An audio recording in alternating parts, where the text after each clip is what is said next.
May 13th, 1978. Strike one. I was in jail today. Loitering charges for sleeping in the park.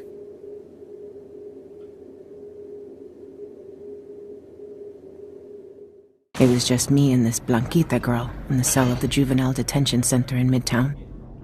I was mumbling to myself how stupid I was for thinking I could live by myself in the city. Blanquita wouldn't stop cursing over and over, under her breath, like a church prayer. Fucking people giving me fucking shit for fucking nothing! She had the haircut of a loca. Torn black jeans and black boots. Just like the spiked spurred leather boys from the squat houses in the Lower East Side. Good hair color, she said out of nowhere.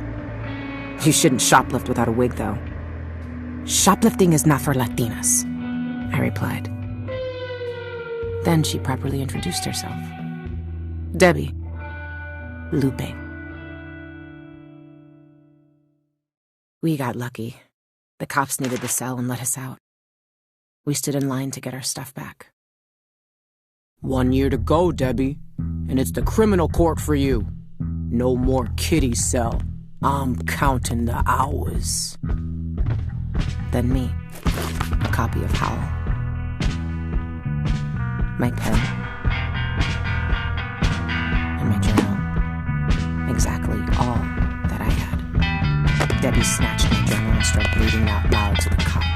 Greyhound bus carrying my weight across the Lincoln Tunnel and into the city! I found her in the street smoking. Can you write songs? I turned to see if she was talking to me. Yes. Do you like punk? I do. Second line. Run then!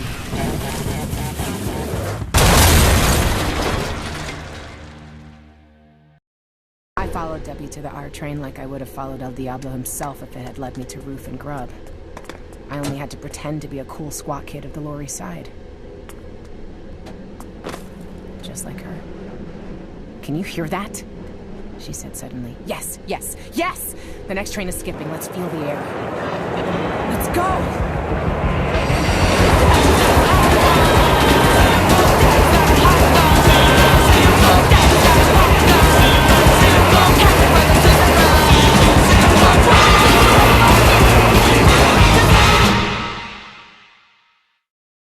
We got off in Loisaida and walked Avenue D in the middle of the night. We reached an abandoned building. Debbie pulled the planks of a blocked window and it dawned on me. I was about to get inside a rat hole with a cafre I met in jail. Debbie crawled inside. Come on, I'm not gonna murder you. I followed her. Like in cave paintings, her room was a collage of the 100 kids who ever slept there, each one leaving something. A poster, graffiti, or a rescued piece of furniture behind them. Debbie started walking in circles, reading my journal and saying, wow! And yes! For months, for years. What the fuck am I saying? For 100 years, I've been looking for someone who gets me, who can write the songs, you dig? I need to ask you so many questions. I need to know if you have it. Wait, what? It was over.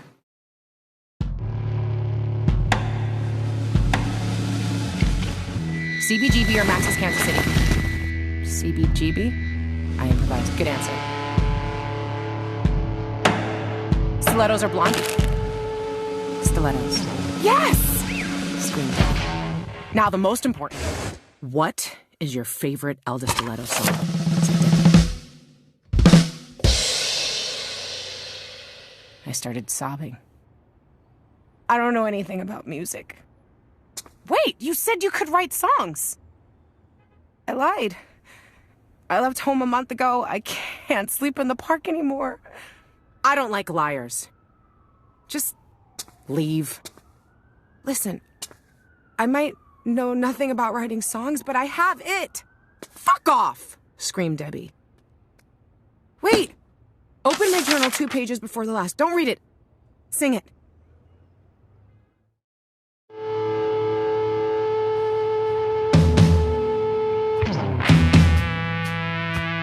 Ground level from the chewing cold, I see bazooka gum, Charleston chews, Necco wafers, slow pokes, suckers, black taffy and Tootsie Rolls, wrappers in the rotten grass, candy rotting in the mud, Tompkins Square Park candy wrappers, rotting with the street meat bums! Where did you learn how to do this? Said Debbie with a smile. I learned in church. Oh, fuck me, no way! She replied. My God, we need to get you out, said Debbie. Alphabet City is crawling with kids like us. Mosh pit, hoodlums sweating and pushing, but dancing. Anti-disco music, dumpster diving, shoplifting tricks for free steaks and easy money, you dig? All bands playing fast, so fast that songs get shorter. Fist fights, blue sniffing, and the fucking queen of them all, the amazing Elvis Stiletto. You'll see, only 3 chords and bang! We'll grab Alphabet City by the balls, Lupe. Your Bowery education starts now.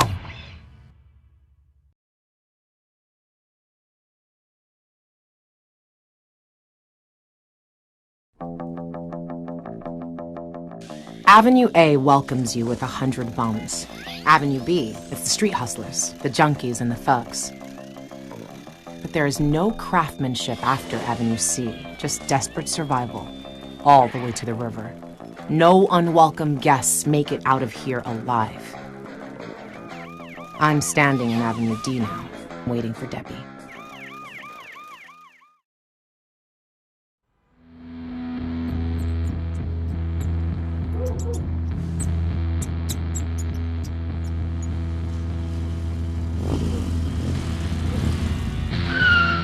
Where did you get this? I tell Debbie. I jacked it. Come on. Be brave, Lupe. Let's ride. I'm not getting on a stolen motorcycle until you tell me who you stole it from. It was abandoned, okay? Come on!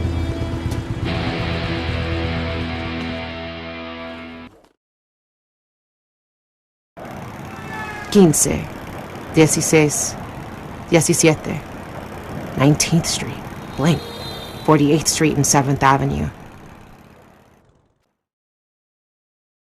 Debbie slams the brakes, jumps out, and walks into a guitar shop. I follow.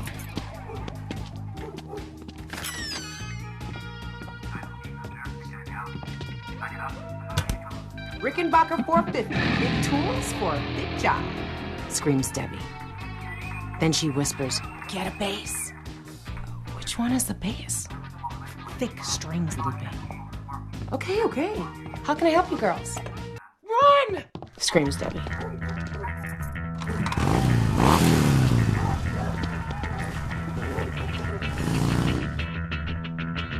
Debbie howls as we undo the streets back to Rosario.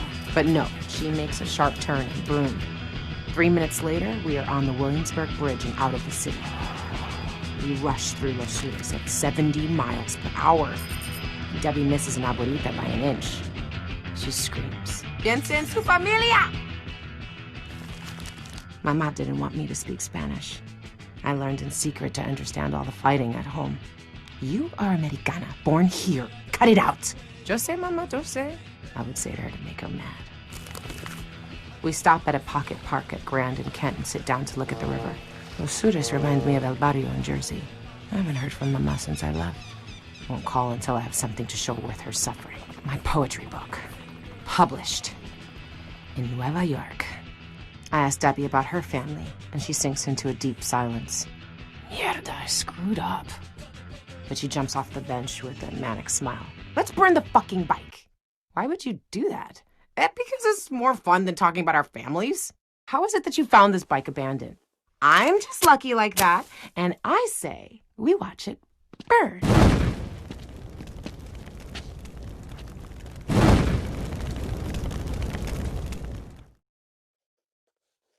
Mean streets. Chicos of El Barrio. Flocking birds. The flocking alley birds. Flocking birds. The flocking alley birds. Deep inside Loiside. The Lower East Side birds. Cracks in the sky. Rising, sky, falling, barrio. through the cracks. Breaking news. Grabbing, pushing, burning, breaking news. I storm into the room. I have our first song. Chicos in the mean streets, chicos of el barrio, flocking in the alley, deep inside Lloyd. Too wordy! Screams Debbie. What? Sounds like some hippie intellectual bullshit. It reminds me of my fucking boarding school. Is it the part when I say flocking in the alley? All of it! We're doing downtown music, man, not some 60s thing. You have to keep it real, Lupe. Stop scratching my journal. Stop it, Bella! Yes! That's what I'm talking about. Read it again, but with that attitude. Tuesday night, we are drifting from Union Square to the Bowery, as you do. Crossing bums selling counterfeit tunnels and kids coming back and forth like frenetic messenger pigeons. Sitting on the hood of a car is Elda Stiletto, smoking, alone.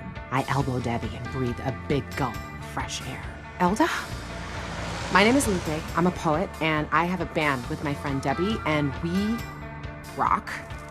I'm very drunk and I lose my train of thought. We can't write or play. I mean, we can't write or play.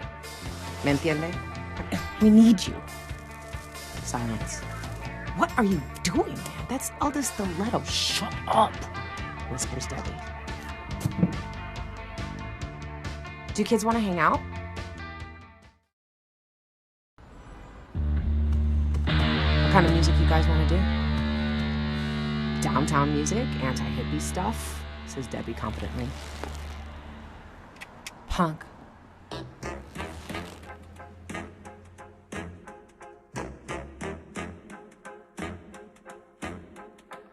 I put a spell on you. This is punk, says Elda. You only need to scream an opinion.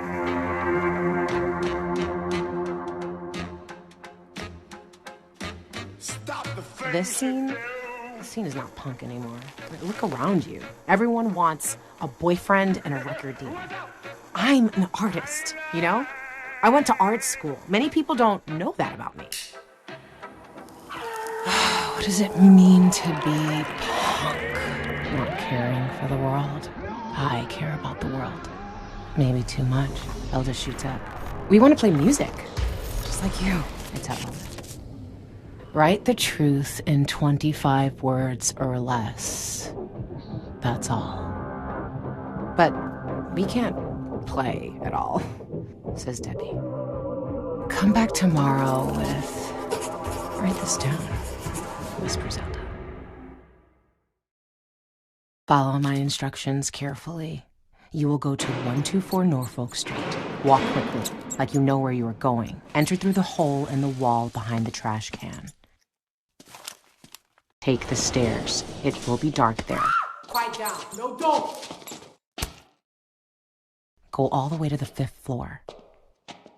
Are you kidding me? She said no singles. When did she say that? It's going to be D. No singles. The fuck is going on? We didn't know about the singles. Who sent you here? I gave him the money. Leave us alone! We don't do kids here. How old are you? 16, I confess. You came to the wrong place, girl. Let go of me! Please tell him to let her go. It was my fault. We won't come back. If you are still here in 30 seconds, we'll fuck you up. I don't care if you are a little girl. You feel me? And girls, remember the last thing. There's only one thing more dangerous than having money in your pocket. Having dope. You are every junkie's every boy now. Bring a knife and run wielding it, Lupe. Bring me the bag, and I will teach you both how to play. Across the avenue, we slow down, looking at each other with a proud smile. We take Avenue C and cross East 2nd, singing. You know I can't stand it. You running around. You know better, Daddy. I can't stand it because you put me down. But on East 8th Street, everything comes to a halt.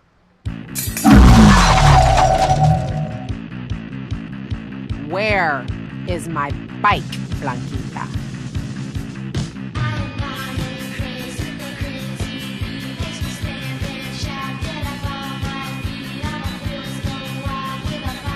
Where is my bike? What bike? Says Debbie, incapable of being afraid. Where is my fucking bike, Blanquita? This barrio has rules, you punks. You know nothing about no bike. Si tú no me dices dónde está the fucking bike you stole, I kill you both. Espera. Nosotros no tenemos tu motocicleta. ¿Me oyes? What? You boricua? Sí, yo soy boricua. Escucha, nosotros no fuimos. You see that? Says guy pointing at the spray-painted cross on the floor. That's my brother. That's the way it is down here. You do something stupid, and you get shot. ¿Tú sabes? Yo sé. I reply. Go, now. We get to Elda's apartment and the door is open. Elda is lost on the sofa listening to the clicking sound of the record's needle bumping against the dead wax. We brought you this. Where did you get this? On Norfolk Street, as you said. Elda goes pale. I was trying to scare you. How did you get out alive? It wasn't a big deal. We could do it again, says Debbie proudly. We just want to learn how to make a band. I'm sorry, a band? You told us you would teach us? Teach you what? How to play? Everything. How to play, how to write, how to dress. This hangover is killing me. You promised us! I just wanted the dope, okay? Fuck this. No music, no dope. Oh my God, all right. Bring me that tray and plug yourselves in.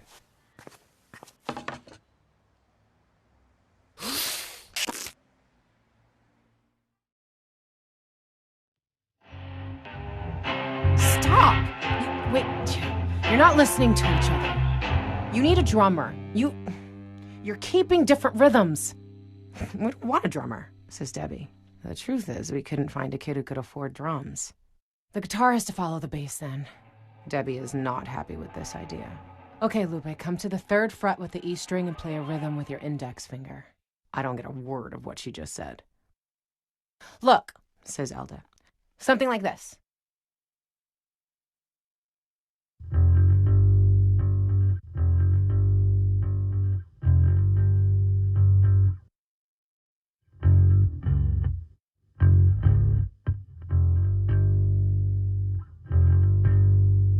Okay, Debbie, now follow her. Something like this.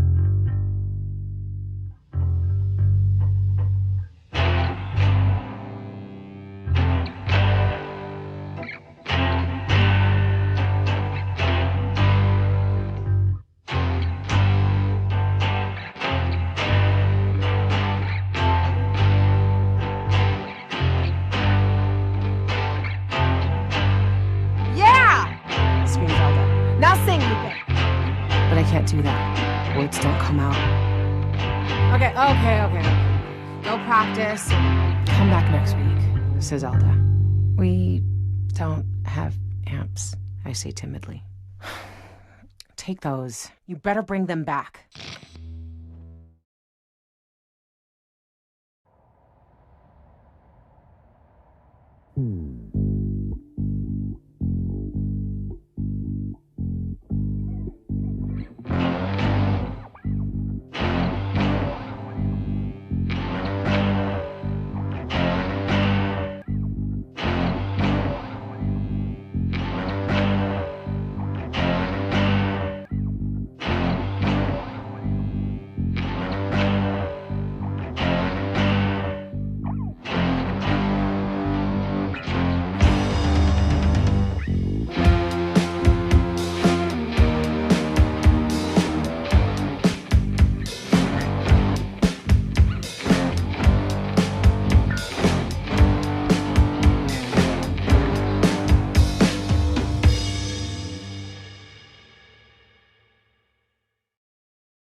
That was a smack in the face. Ladies and gentlemen, what's the band's name? We don't have one yet. Oh my God.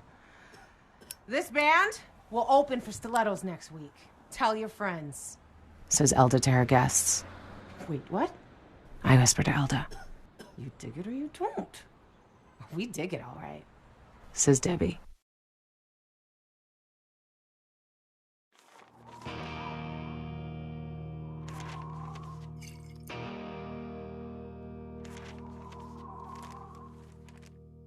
We get home around 11 p.m. In the corner, there's a drunk who asks us for a light. If you have a cigarette, says Debbie.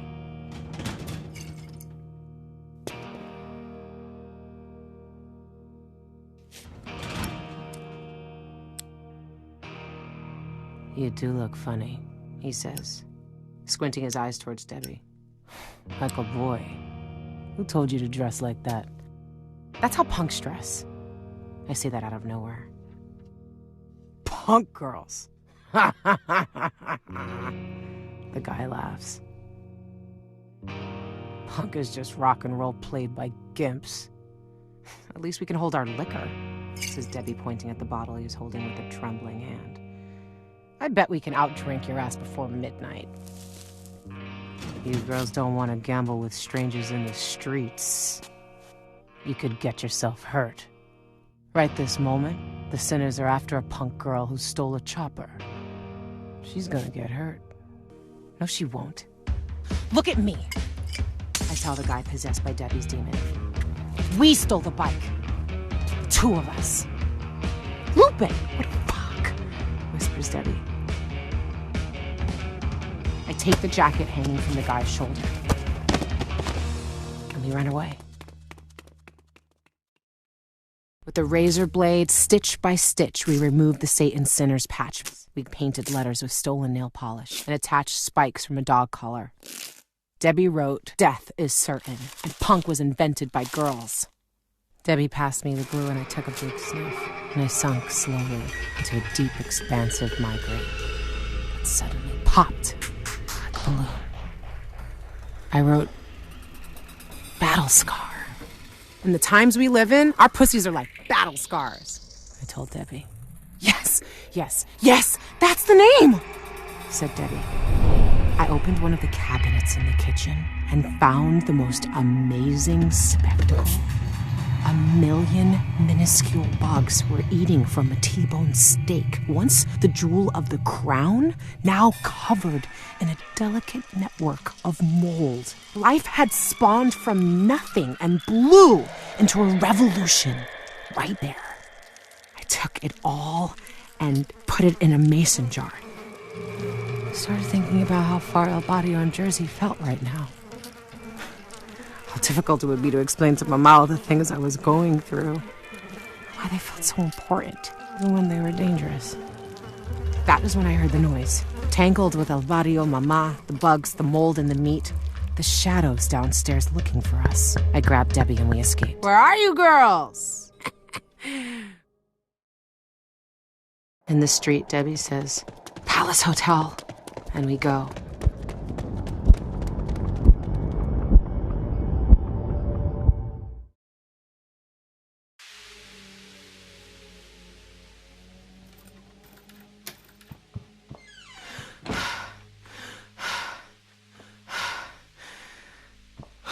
This room is always empty.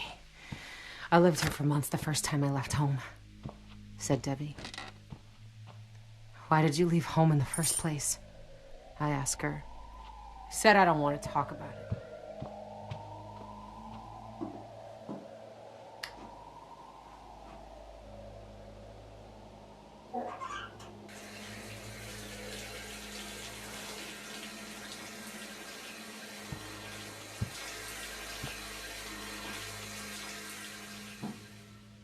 They had just watered the garden. The flowers and the mud cushioned the fall, you know? Ugh, I was so mad when I woke up. Hated those flowers for it. I never want to see them again. Whatever happened, it all comes out when we play. So, that's that. We've been hiding in the hotel for 2 weeks. The concert is in 24 hours, and we need our gear. We must go back to the squad. Around East 6th Street, we start smelling the smoke. It was the Sinners, the kid says. Cops are everywhere. We need our stuff, screams Debbie. Nobody gets in or out, replies the cop. Fuck you, she doubles down. Let go of me! Debbie! I scream. Go to the public phone on Norfolk Street tomorrow. I'll call you 12 p.m. sharp. I can't talk too much. They might come and pick up the phone. Where are you? At my parents in Hewlett Bay upstate. Cops brought me here. Are you okay? Hell is right here, with them. But I have a plan. We'll escape. Like Eldis said, the scene is fucking tired anyway. Escape where? Somewhere. Bring your stuff to the concert. We'll play and hit the road. I'll bring lots of cash. Gotta go. Bye, Lupe Scar. Bye, Debbie Scar.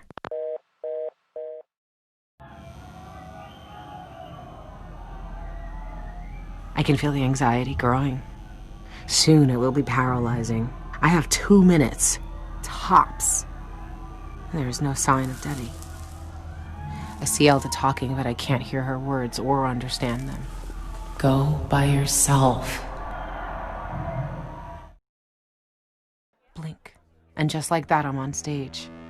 The crowd goes silent for the first time in the history of CBGB's. A girl, Debbie's guitar, and some silence. That's the act. This song is called Breaking News. 1, 2, 3, 4. Chicos of El Barrio, doctors of North Side, rising through the black holes. Breaking news, breaking news, breaking news. Shower in the gutter, asking for some gas. Grab, push, burning. Breaking news, breaking news. Breaking news!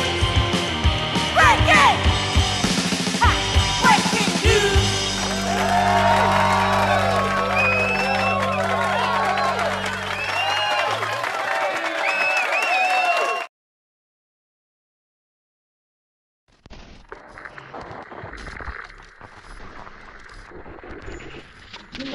Out of your machine in cold water with cold power XE. It's true. You try it too. You get it.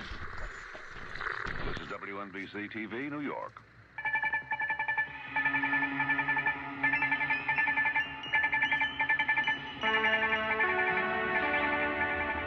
Teenager commits suicide in the New York Military Academy. A lot of mierda coming from the anchor. Filling broadcast time with The Debbie. latest casualty of punk rock habits and the struggles of parents everywhere to curb their problematic children. Took me a while to recognize her on the television news. They had an old picture of her. Long blonde hair. Before she left home for the first time. The strangest feeling of being purely present for a few seconds. Just suspended. No feelings crossing through my body at all. But shortly, I was pulled back hard to my life and remembered my hurting. I didn't cry. I simply felt a pressure in my face, blood rushing in like if something important had happened. The anticipation of sadness. The words still work like a good luck charm. You would repeat them to numbness. Nothing would come out of it. But who could blame you? Or us, for that matter? We were against all of them. In our corner. Just us. Born in the small range of action that deludes one into thinking everything is possible and free.